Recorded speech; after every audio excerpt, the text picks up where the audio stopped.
There's a producer that like stands outside on a balcony with a bottle just trying to catch that lightning one more time. The bottle with the lightning in it. Hi guys, Geeker64 here, and today we're talking about the Predator franchise. That's right, we're going to be ranking the Predator movies, or I'm going to be sharing my ranking of the Predator movies, as well as giving my review for the newest Predator movie, Prey. I wanted to do both things, and I just decided, you know what, instead of doing two different videos with a Prey review, I'll just put the Prey review in my Predator rankings and kind of hit two birds with one stone here. There will be spoilers for the Predator franchise. Obviously, I'm not going to go heavy into the spoilers for some of the Predator movies, but I will have heavy spoilers for Prey, because really, in order to talk about that movie, talk about what I like as well as what I don't like about that movie, I'm actually going to have to get more into particular. So, spoiler alert, if you have not seen Prey, I'm going to be talking about that movie here. It's the first time I've ever talked about the Predator franchise on this channel. So with all that said, let's go and jump into it. Number 7, The Predator. This is the 2018 Shane Black Predator movie, and I've not seen this movie, so it simultaneously goes at the bottom of the list and not even on the list because I haven't seen it. So I can't in full conscience say, hey, this is the worst one, because I haven't actually seen it. I've had multiple chances to see this movie, multiple opportunities to watch this for free. I don't want to give it the time of day. I've seen really bad reviews for it from YouTubers that I trust. Other people that I know that have seen this movie have told me it was bad. So yeah, I don't have any interest in seeing this. Apparently there was a lot of studio interference, or the rumor is there was a lot of studio interference, which I actually buy into, because this is directed by Shane Black. Shane Black has directed movies that I really like. He directed The Nice Guys, a very underrated movie with Russell Crowe and Ryan Gosling. That movie is really, really awesome. I would recommend checking that out. He also was a writer on The Last Action Hero, which is one of Arnold Schwarzenegger's more underrated movies, although it's kind of gotten more of a cult following over the years. And he's been involved in the Predator franchise. Shane Black was in the original Predator movie as Hawkins. So it's like, on paper, all of this should have been good. I don't know what happened. Apparently this movie failed, at least from everything that I've seen or heard about this movie. Nobody I've talked to has liked this movie.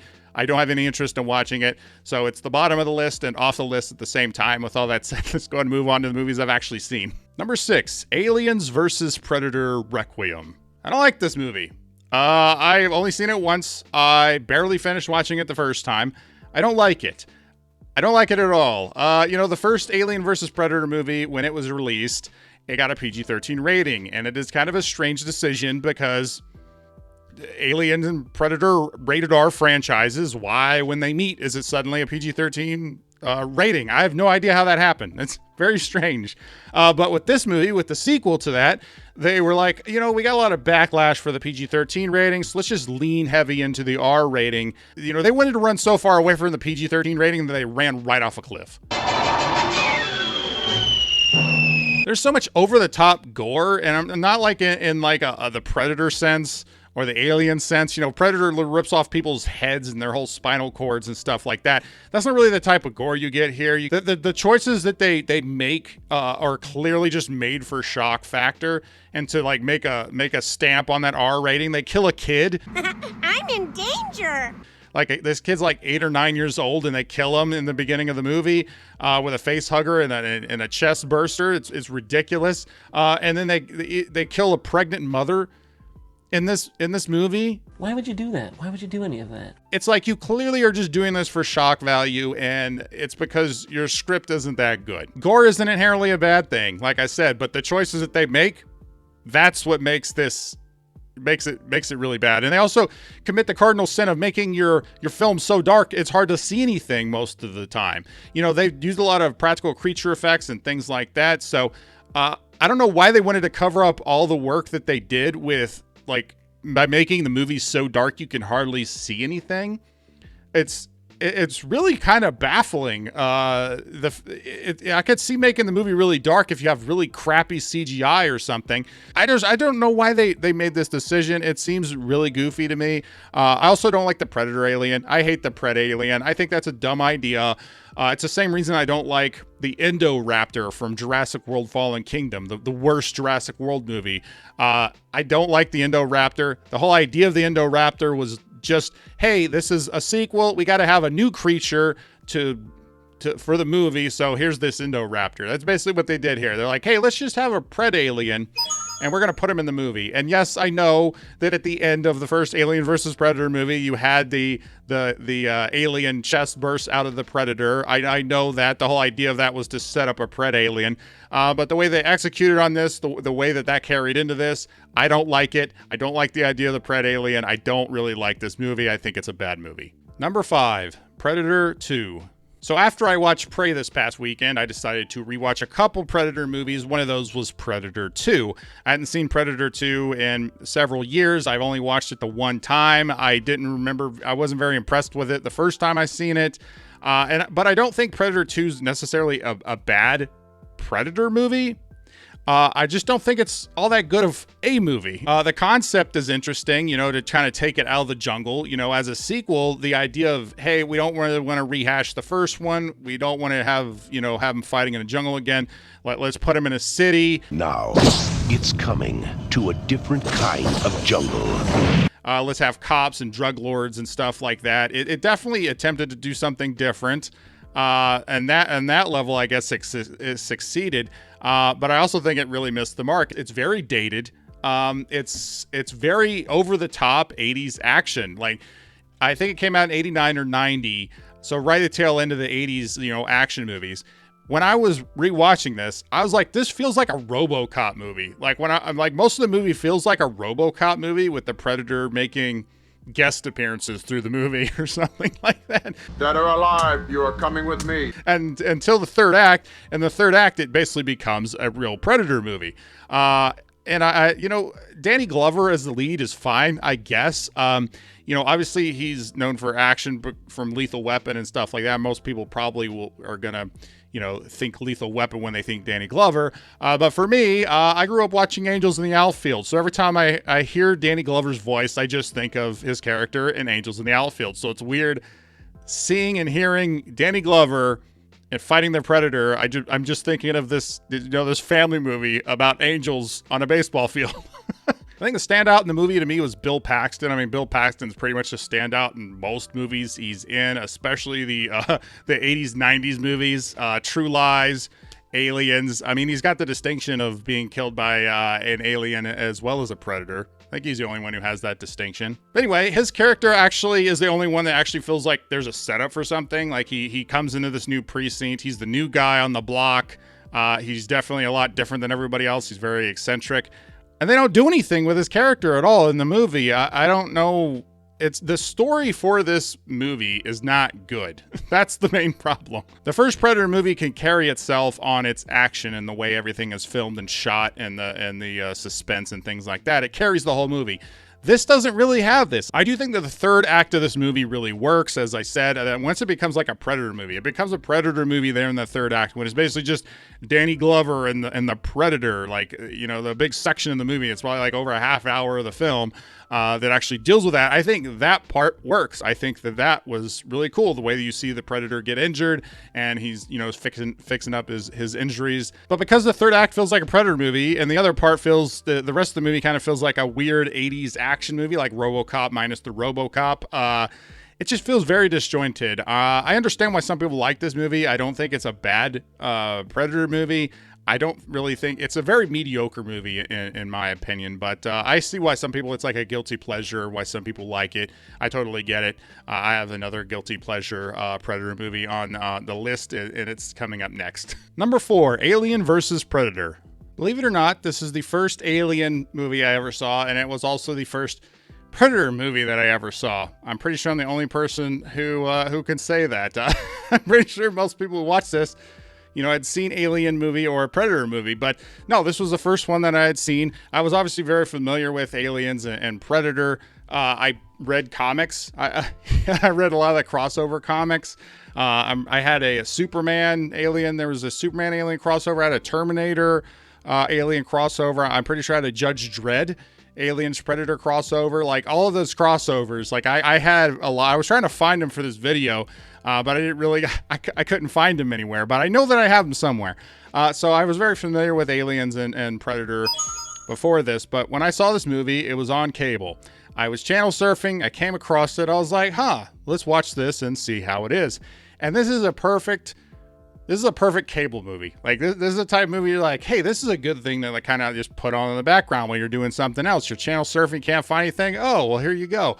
I guess in a more modern sense, it'd be more like a perfect streaming movie where when you can't figure out, what movie to watch, you spend 15, 20 minutes trying to find some movie and then you come across this, you're like, that's fine. And then you just put it on. That's what type of movie this is. This is a guilty pleasure movie for me. It really is in every sense of the word. I know it's not that great, but it's pretty fun. It's a fun movie. The movie gets a lot of flack for the PG-13 rating, like I said before.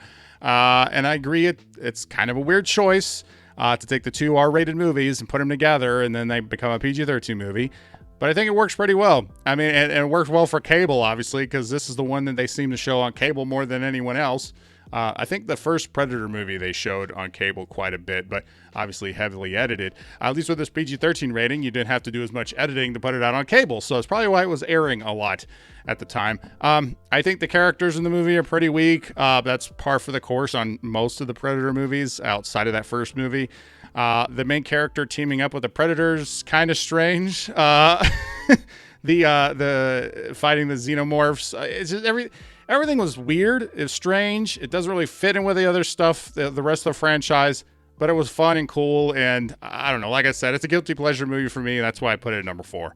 Number 3, Prey, otherwise known as Eat, Pray, Kill. That was a terrible joke. Please don't click off the video. Okay. I know a lot of people are saying that Prey is the best Predator sequel that we've ever gotten. Well, there's been a lot of Predator movies, and I don't necessarily think it is the best Predator sequel, at least in my rankings. That doesn't mean I think it's a bad movie. I actually enjoyed Prey quite a bit. There's a lot of things I think worked about it. I do have some problems, though, with it, mainly in regards to the third act. So I'm going to get into spoilers here, guys. So if you have not seen Prey, I do recommend watching it. It is a recommend watch for sure. If you have Hulu and haven't checked out Prey, I would recommend it. But we're going to get into spoilers, guys. So spoiler time. Let's talk about what works here. The first thing, and probably one of my favorite things actually about the movie, is the fact that the cinematography is really nice. It's a good looking movie. It's a well shot movie. There's lots of on-site location shots. Everything feels like it has weight because, a lot of movies, they're shooting them on sound stages and green screen and all of it. And, this actually feels like, because it's on location, it kind of grounds it. It gives us a good idea of the atmosphere and the setting that we're actually going to be going through when the Predator actually shows up. So I really liked a lot of it. I thought it's a very good looking movie. I also like the pacing. I think the pacing was really solid. I know some people have said that they thought that the pacing early on in the movie, for the first half of the movie, was a little bit too slow. I don't think so. I think the pacing pretty much through the entire movie was well paced. I liked it. I had problems with the third act, but it wasn't in regards to the pacing. I like the idea of the Predator slowly being revealed, with the main character kind of getting little glimpses here or there of the Predator, little hints of this thing that's out there. I think that all works really well. I like the premise of this movie. I like the whole idea of the Predator in different time periods in the past kind of just showing up, and the smaller setting of what this movie actually is. I think that works really well. I like the way the Predator is like more hands-on. He's using more like primitive versions of his weapons. Because there's lots of things left open to interpretation from the audience. I wonder if those were weapons that he chose specifically to kind of put himself more on even ground with the combatants he was going to find himself against, showing up with a nuke or a bazooka just blowing everybody up. Wouldn't have made for a very interesting movie, and it probably wouldn't have been so sporting. I think the Predators really find everything that they're doing as they're sports hunters essentially. So I feel like the idea of them using the primitive versions of the weapons, I think that was really, really cool. I like the dog in this movie. I think the dog's freaking awesome. I like the brother character. The character of the brother here was really cool. I think that it probably would have been a smart decision to actually take the brother and the sister and kind of split the movie between their two perspectives. I think that probably would have strengthened the movie a little bit more because they were both interesting characters, but the brother kind of feels more interesting, maybe because he's not used as much or he doesn't get as much screen time, but his perspective I found to be interesting. So I think it would have been cool if you actually split the time in the movie between the brother and the sister. So as you can see, there's lots of stuff I like about this movie, but I did have a few problems. I think the main character makes some decisions that create needless conflict within her tribe for the purpose of the plot. Some of the decisions that she makes don't really make a whole lot of sense. Deciding to just leave, she just leaves her tribe and doesn't tell anybody where she's going. She's going to go hunt this thing or find this thing on her own. Not a great plan. And when she doesn't tell the tribe where she went, obviously they're going to be sending people out to find her because she could have been hurt or something. I mean, you got to tell people in this tribe, that you're going to go off somewhere. So that forces, the hunters and the warriors in the tribe and her brother to kind of go out and try and find her. So it's just some of the decisions that she makes. They're kind of dumb for the purpose of the plot. At least that's how it came across to me. I also think this movie goes out of the way to kind of make everyone unlikable. Pretty much everyone in the tribe, except for the older woman, everyone in the tribe that we see is unlikable. They're kind of jerks. And then you got the French fur trappers who are also terrible. And so the only two likable characters you really have to connect to are the brother and the sister. And it's just, I don't know. I feel like there should have been a little bit more there. I didn't like the scene with the burnt forest. When the burnt forest came into play in this movie, I felt like I entered a Zack Snyder movie. Like I felt like this was an entirely different movie than what I had seen while I was watching it. Once it cut to this burnt forest, it just, with the fog and the smoke and everything felt very artificial in contrast to what we'd seen earlier in the movie with a lot of the on-site locations and the great cinematography and stuff like that. Now we just got like this generic burnt forest and smoke and fog, and it's not explained why this forest is burnt in the movie. You could assume that they probably were trying to maybe smoke out the predator or something like that, but they don't actually tell you that in the movie. I just didn't like it. I didn't like it visually. And the ending, when she comes back with the predator head, I was just, it's portrayed as like this very triumphant moment, and obviously it's a good thing that she ended up taking out the predator. That part's true, but it's just kind of weird because she goes back to the tribe and she's like very triumphant and has, she's killed the predator. Her entire tribe, like all of the warriors, all the hunters have all been killed. Her brother was just killed. I feel like this ending should have been more somber, a little bit more of a solemn occasion than what it was actually portrayed at the end. I will say that I did like the cave paintings in the credits. They did give more to the story and kind of show, hey, there's some stuff that happened afterward, and it's not necessarily a good thing. So I did like that part, and I think that part does strengthen the end of the movie. But I do think that when she goes back to the tribe, I would have tweaked around that. I also think the movie should have been filmed in Comanche. They should just film the movie in Comanche, had subtitles. I understand why they didn't go with that, because the average audience goer probably doesn't want to read subtitles. But it worked for Apocalypto. I think it would have worked here. I think it would have been a little bit more immersive if we actually got it in the Comanche language. I definitely would have preferred that. I know there is a dub.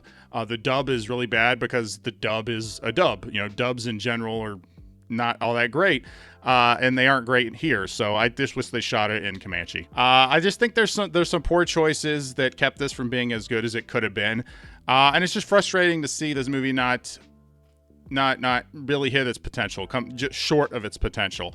It's still good. It's definitely not a bad movie by any means. I enjoyed it. It was pretty solid. I will go back and watch it at some point, which means it's a good movie. The most awesome thing I can say about Prey, what this movie actually does is set up potential for movies focusing on other time periods for the Predator to appear, like going back in time, having the Predator show up, maybe have him fight the Romans, have him fight Vikings. That'd be sweet.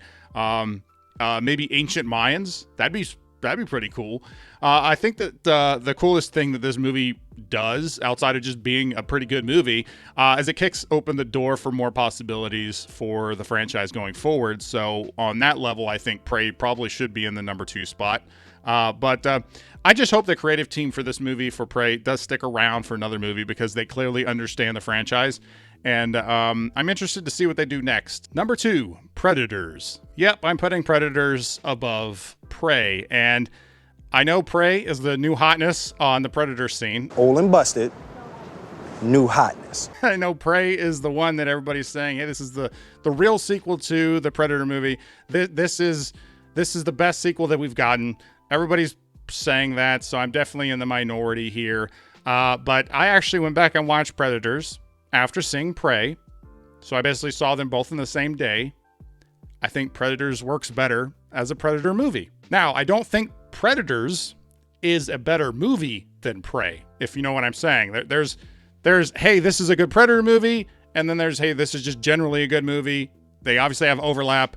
I think Prey as a movie as a whole works a little bit better than what Predators does, but I think Predators is a better Predator movie. The premise of Predators is cool. You got the the idea of predators like researching and just snatching up these soldiers, warriors, killers from different planets, and then just putting them on like a game reserve, and then hunting them. That whole idea is cool. It's basic. The movie just starts off. The idea of them just not even knowing what happened, meeting all of these other, warriors and combatants and stuff, and them trying to figure out what's happening. That initial part works really well. There's stone cold killers, there's mercenaries, there's enforcers, and there's soldiers. There's just all these different types of predators from Earth that are plopped down, and the predators are going to hunt them. It's very basic. And it plays out. You're from Jump Street, you hit the ground running. It does build out a few things for the Predator franchise. There's 2 different types of versions of the Predator that we see that are also fighting amongst themselves on the game reserve. We don't get a whole lot of in-depth exploration of that, but it is out there. This is one of those movies I watched at the time when it came out, and I was just like, oh, it's fine. It is what it is. But going back and watching it. I feel like it's not dated at all. It's better than what I remembered it being. I would definitely recommend going back to see it if you have not seen it. The movie's not perfect. It has some problems. The Lawrence Fishburne character was really wasted. I don't even understand what purpose he really served to the plot. He was just like something else to have. I think that there was some more interesting ways you could have taken that character. Adrian Brody as the main character here. I feel like that's definitely a miscast. I know other people have probably said that as well. I thought it at the time. I still think it now. But maybe it's just because some time has passed. I don't think it's quite as bad as it was when I first saw it, but I still think it's a miscast. I think that this movie would have attracted more eyes and got more credibility with a few other actors. I probably would have put Jeffrey Dean Morgan. I know he was in the movie The Losers around that time. Watchmen came out around the same time as this movie. I also probably would have picked Gerard Butler. I think Gerard Butler probably would have worked well in this movie. I mean, he had already done 300 at that point. I think he was in Law Abiding Citizens around that time. He was in a movie called Gamer, if I remember correctly. This movie came out when I worked at Blockbuster, by the way. That's the reason why I know all the movies that came out around the same time. So yeah, I would have went with a Jeffrey Dean Morgan or a Gerard Butler personally for this movie. I think that would have worked a lot better. This movie doesn't try and break new ground. It basically rehashes the whole idea of the first Predator. So on the originality scale, it's definitely probably the worst sequel if you're just judging it on trying to take the franchise into new areas. But I mean, it's fine. Sometimes you don't need to rework the wheel. Just do the Predator. That's why I said I think it's a better Predator movie. May not be a better movie, but anyway, with all that said, You all know what number 1 is. Number 1, Predator. Of course it's the best one. I don't know of anybody who's going to say that Predator is not the best Predator movie. I don't think I've ever seen anybody say that. I've never heard anybody say that. I've never seen any videos of people saying that. I don't think I've ever seen a ranking of the Predator movies, but if I did, I'm pretty sure you would find Predator at the top of everyone's list. It sets the stage for the franchise. I did it first. I did it right. It did it best. Every sequel tries to recapture what this first one did. Ain't it cool? There's a producer that stands outside on a balcony with a bottle just trying to catch that lightning one more time every time another Predator movie gets slated. The bottle with the lightning in it. You know, movies like Predators and Prey, they're okay sequels. You know, some of the other ones, not so much. But Prey and Predators, I'd say, hey, yeah, they're okay sequels. It is what it is. But Predator is just a league above. Like, when you think of Predator and you put in a context when that movie came out, it's just amazing to think that it was ever made at all. And when you start hearing some things from behind the scenes, like the fact that Jean-Claude Van Damme at one point was going to play the Predator, and they basically scrapped that because it wasn't working. And, you know, the whole idea of this movie, especially when you get behind the scenes, it's just like, I'm surprised this was made at all. The idea of just getting like some of the biggest, baddest guys in the 1980s and well, you know, all these badasses, yeah, we're just gonna have a bigger alien badass come down and just murk everybody, and that's gonna be the movie. That's just crazy to think about. I mean, really, what can I say about this movie that hasn't been said like a million times by everybody else? It's cemented as an 80s movie. It's in the 80s movie Hall of Fame, if there actually was one. Maybe there is one, but if there was, this would definitely be cemented in the 1980s movie Hall of Fame. It's one of the best action movies ever made. It's a great sci-fi movie. It works on both levels. It introduced us to the pop culture icon that is the Predator. He's a pop culture icon. And it's also one of Arnold Schwarzenegger's best movies. So it does a lot. It succeeds in lots of different categories. The Predator is amazing. That's really all I'm going to say about it. It's good. It's great. It's a league above all the other ones. It's clearly far and away the best one out of all of these movies. That's it, guys. I'm very interested to hear your list. This is just my opinion on it. I feel like in general, this is probably, I think, how most people will you probably shuffle some movies around. I know some people, like I said, Predator 2 is a guilty pleasure for a lot of people. Alien versus Predator, I mean, I don't even know. Some people may not even include the Alien versus Predator movies in their rankings. I don't know, but I'm definitely curious to see what you guys think below. Do you think Prey was a better sequel than Predators? I totally get that. I totally would understand why people would flip a lot of these around. Yeah, I'm definitely curious as to what you guys think. So definitely comment and let me know. I want to thank everybody for checking out this video. Thank you, subscribers. All of you are awesome. And if you like this video, please like, comment, share, subscribe, do all the YouTube stuff, or don't. I'm not a beggar. I'm Geetrue64, and I'll always tell you the truth.